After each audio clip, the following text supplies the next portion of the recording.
Hello friends, this is Christian Wiese. Today I wanted to discuss awareness, let go, let God. Perhaps starting with unawareness, something that I often talk about here in those talks is traffic. If somebody cuts us off and we just instinctively show our finger or swear, of course, we complain about the lack of control. The reaction is just instinctive, and B, from a spiritual perspective, we say, well, we shouldn't swear or we shouldn't make obscene gestures, but it just happens, and so we want to improve and want to become aware instead. But there's also a different kind of unawareness, once again traffic. Sometimes you ride and you see the trees, you see the landscapes, and you're very alert as far as traffic is concerned, but you are part of the landscape. At least that happens to me. And you would call that a meditative state. You wouldn't call that an unaware state. So it's a tricky question, what is awareness, what is unawareness? I wanted to give you one more example. Happened yesterday. So I've stopped drinking wine, A, because I want to lose a little weight, and also B, it really cuts into my sleep. And in the morning hours is always when the spiritual insights come. So I kind of mind that this divine process is disrupted, and because of that I've pretty much just stopped drinking alcohol altogether, with that one little exception. I have a favorite Mexican restaurant, and over lunch I always automatically order a beer just because it tastes so good. And yesterday something very funny happened. My wife, for some reason, she never does that, ordered water without ice. And I was so surprised by her order, maybe she had a cold or something, that I said I wanted to have water with ice, completely forgetting that actually I wanted to have a beer. Now the waiter had already gone away, and I said, wait, what happened to my beer? And I did not ask him back. I did not order a beer. And as a matter of fact, I started thinking, maybe that is a subconscious message to myself. I find those things very interesting. The body, life, has just incredible wisdom, and just listening to those cues, I think, is what to a large extent spirituality is all about. So was I really unaware, not ordering a beer, or perhaps I was super aware, saying no, all alcohol has to be cut out? I don't know the answer, but that's definitely something that I will ponder on in coming weeks. Now the self-aware state is, I guess, where modern spiritual man and woman is in. It is a realization, wow, what I do has consequences. And as I talk, I can observe the other. As I talk, I can observe myself. What is my posture? Am I straight? Am I, having a defensive pose? Do I smile? Do I frown? Do I look healthy? Do I look sick? Those are all questions we can ponder, and there's some self-reflection, and we can very much affect the outcome. So in a self-aware discussion, from a spiritual perspective, I would say, picture me or you in a professional setting where you say, no, this person kind of takes a little advantage of me. I really need to put my foot down. But rather than being aggressive about it. I'm just, in a sense, playful. I put my foot down, but I also smile as I say what I want to say. I observe the reaction. So for me, this is the kind of self-aware spiritual work that we do, the inner work, the outer work, the observing.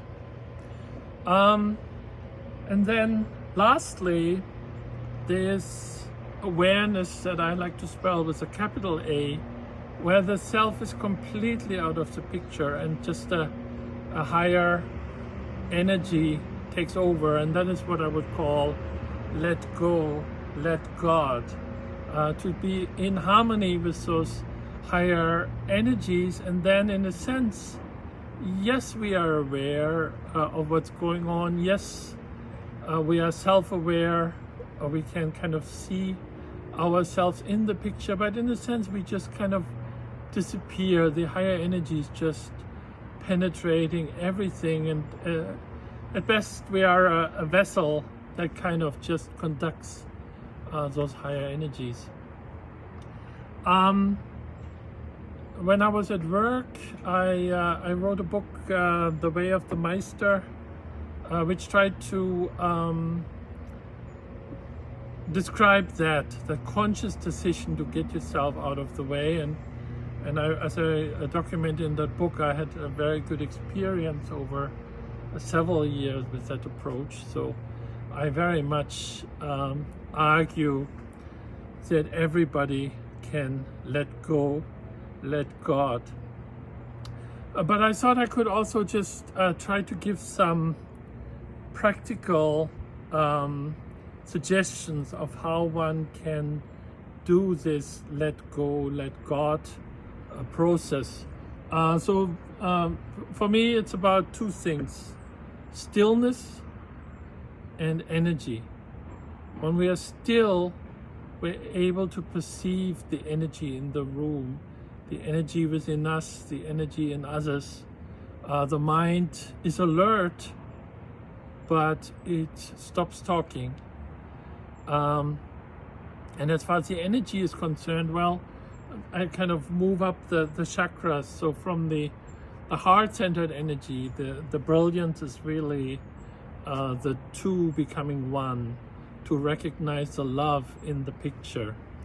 So that's definitely something that you can feel, but it's also something that you can see.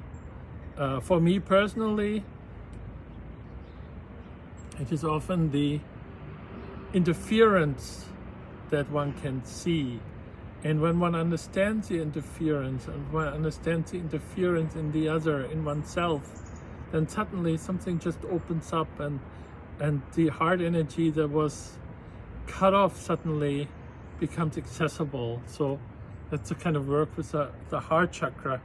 The other, which is a little bit more symbolic, the third eye, is just spotting the illusion, spotting the illusion in the picture. So the famous rope that is lying in the dark, that is mistaken for a snake, and then when one opens the light, suddenly it says, "Oh, I'm an idiot. It's just a rope." I think that's a very powerful image. Again, today, as just a traffic example, I was listening to music, and before me there was a woman with a dog. She had her window open, and she kept looking to the left. And I thought, why is she looking to the left? She wasn't looking at me. Is it perhaps the music? Is my music so loud that she can actually hear it? Because her window was open. And then guess what? It turned green, and she accelerated and turned to the left. So that was the reason why she looked to the left. She wanted to get, it was illegal, but never mind that. She just wanted to get into the highway before I could start my car. So it's a brilliant example of the illusion. I think something concerns me, when in fact what is happening has nothing to do with me. So with the third eye, spotting the illusion and seeing what is real is a giant step forward in the let go, let God. And lastly, the crown chakra is all about stillness, the serenity, when the mind becomes still but is still very alert. I have quoted here before Viktor Frankl, who had that priceless observation that between stimulus and response there is a space, and in that space is our power to choose our response, and in our response lies our growth and our freedom. So that is just a perfect example of the crown chakra. Stillness. You see something that you don't understand, that you don't appreciate, and you just become still. Instead of doing something, you just become still. And suddenly a door opens, an understanding opens, a seeing happens, or perception happens, or just a heart feeling penetrates, and suddenly you respond very differently than you would have had you just instinctively reacted. So another example of let go, let God. Actually, to the Viktor Frankl example, I think J. Krishnamurti puts this very well. He said, first, there is a stimulus, a sense perception. So like saying, wow, that sports car looks really nice. And then there comes the thought, the psychological thought, how come he sits in that nice car? I would like to have the car. And if one is just able to distinguish step one, which is just receiving the information, and then just let the train of thought take place, oh, I need to have the car, but realizing this is just a thought, a psychological identification that I don't necessarily need to jump on board of. I just let it run into nowhere. For me, that is just a giant step in the let go, let God. How do we get to that stage? Well, that's what the spiritual quest is all about. Stillness, energy, observing, being aware. And yeah, if we practice that, at least that is something I have experienced, if we practice that, then in a sense,